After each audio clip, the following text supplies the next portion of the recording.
ବାଲେଶ୍ୱର ଜିଲ୍ଲାର ବିଭିନ୍ନ ସ୍ଥାନରେ ଅବକାରୀ ବିଭାଗ ପକ୍ଷରୁ ଚଢ଼ଉ କରାଯାଇ 1 କ୍ୱିଣ୍ଟାଲ 31 କେଜି 500 ଗ୍ରାମ ଗଞ୍ଜେଇ ଜବତ କରିବା ସହ 9 ଜଣଙ୍କୁ ଗିରଫ କରିଛି।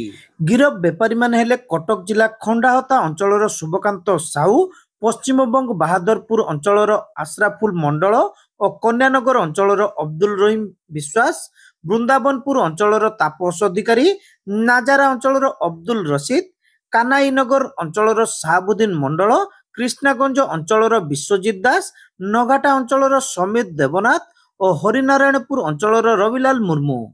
ଏନେଇ ମୋଟ 6ଟି ମାମଲା ରୁଜୁ କରାଯାଇ ସେମାନଙ୍କୁ କୋର୍ଟ ଚାଲାଣ କରାଯାଇଛି ବୋଲି ଅବକାରୀ ଅଧୀକ୍ଷକ ମନୋଜ କୁମାର ସେଠୀ ସୂଚନା ଦେଇଛନ୍ତି। ମିଳିଥିବା ସୂଚନା ଅନୁସାରେ ବାହାର ଜିଲ୍ଲାରୁ ବହୁ ପରିମାଣରେ ବାଲେଶ୍ୱର ଜିଲ୍ଲାକୁ ଗଞ୍ଜେଇ ଆସି ଏଠାରୁ ଜିଲ୍ଲା ସମେତ ପଡ଼ୋଶୀ ରାଜ୍ୟ ପଶ୍ଚିମବଙ୍ଗକୁ ଚୋରା ଚାଲାଣ ହେଉଥିବା ନେଇ ବିଶ୍ୱସ୍ତ ସୂତ୍ରରୁ ଖବର ପାଇ ଜିଲ୍ଲାପାଳ ସୂର୍ଯ୍ୟବଂଶୀ ମୟୂର ବିକାଶଙ୍କ ନିର୍ଦ୍ଦେଶ କ୍ରମେ ଅବକାରୀ ଅଧୀକ୍ଷକ ଶ୍ରୀ ସେଠୀଙ୍କ ନେତୃତ୍ୱରେ ଜିଲ୍ଲାର ଅବକାରୀ ବିଭାଗ ପକ୍ଷରୁ 15 ଜଣିଆ ଟିମ୍ ଗଠନ କରାଯାଇ ଗୁରୁବାର ଭୋର ସମୟରେ ଜିଲ୍ଲାର ବିଭିନ୍ନ ସ୍ଥାନରେ ଚଢ଼ଉ କରାଯାଇଥିଲା। ଅବକାରୀ ବିଭାଗ ବିଭିନ୍ନ ବସଷ୍ଟାଣ୍ଡ ସମେତ ଜାତୀୟ ରାଜପଥ, ସହର ଉପକଣ୍ଠ, କୁରୁଡା ଛକ, ନୀଳଗିରି, ଭୋଗରାଇ, ଜଳେଶ୍ୱର ଆଦି ବିଭିନ୍ନ ଅଞ୍ଚଳରେ ଚଢ଼ଉ କରିଥିଲା। ଜବତ ଗଞ୍ଜେଇର ଆନୁମାନିକ ମୂଲ୍ୟ 13,15,500 ଟଙ୍କା ହେବ ବୋଲି ଅବକାରୀ ବିଭାଗ ପକ୍ଷରୁ ସୂଚନା ଦିଆଯାଇଛି।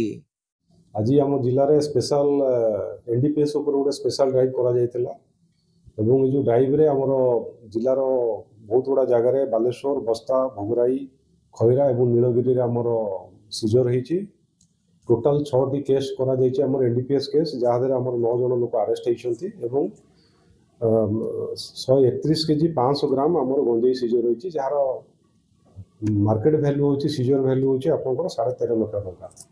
ଏଇଟା ମୁଁ କହିଦେବାକୁ ଚାହୁଁଛି ଯେ ବର୍ତ୍ତମାନ କମିଶନର ସାର୍ଙ୍କର ଆଦେଶ କ୍ରମେ ଆମର ଜିଲ୍ଲାରେ କଣ୍ଟିନ୍ୟୁଅସ୍ ରେଡ୍ ଜାରି ରହିବ ଏବଂ ଏଇ ରେଡ୍ ଆପଣଙ୍କର ଏନଡିପିଏସ୍ ମେଟେରିଆଲ ହେଉ କି ଆମର ନନ୍ ଡ୍ୟୁଟିଫାଇଡ୍ ସବଷ୍ଟାନ୍ସ ହେଉ କି ଆମର ଅନ୍ୟ କୌଣସି ଆଇଡି ଲିକର ଏସବୁ ଉପରେ ସ୍ପେଶାଲ ଡ୍ରାଇଭ୍ ଆମର ପୁରା ମାସ ସାରା ଲାଗି ରହିବ। ଆମର ଯାହା ଆପଣମାନେ କହୁଛନ୍ତି ଏଇଟା ଫ୍ୟାକ୍ଟ ଅଛି, କିନ୍ତୁ ଆମର ଇନଫ୍ରାଷ୍ଟ୍ରକ୍ଚର ବିଷୟରେ ବି ଆପଣମାନେ ଜାଣିଥିବେ ଇନଫ୍ରାଷ୍ଟ୍ରକ୍ଚର ବହୁତ ୱିକ୍ ଅଛି। ଆମର ଇନଫ୍ରାଷ୍ଟ୍ରକ୍ଚରକୁ ନେଇକି ହିଁ ଆମେ କାମ କରିବାକୁ ବେଶୀ ପ୍ରିଫର କରିବୁ। ବର୍ତ୍ତମାନ ସୁଦ୍ଧା ସେଇଟା ଅଣ୍ଡର ଇନଭେଷ୍ଟିଗେସନ୍ ଅଛି, ଆମର ଅଫିସରମାନେ ଇନକ୍ୱାରି କରୁଛନ୍ତି। ସେମିତି ଯଦି କିଛି ଲିଡ୍ ପାଇବୁ ତ ଆମେ ମଧ୍ୟ ଯେଉଁ ସୋର୍ସଟା ଅଛି ସେଠି ମଧ୍ୟ ଆମର ଅଫିସରମାନେ ତାଙ୍କୁ ଆରେଷ୍ଟ କରିବେ।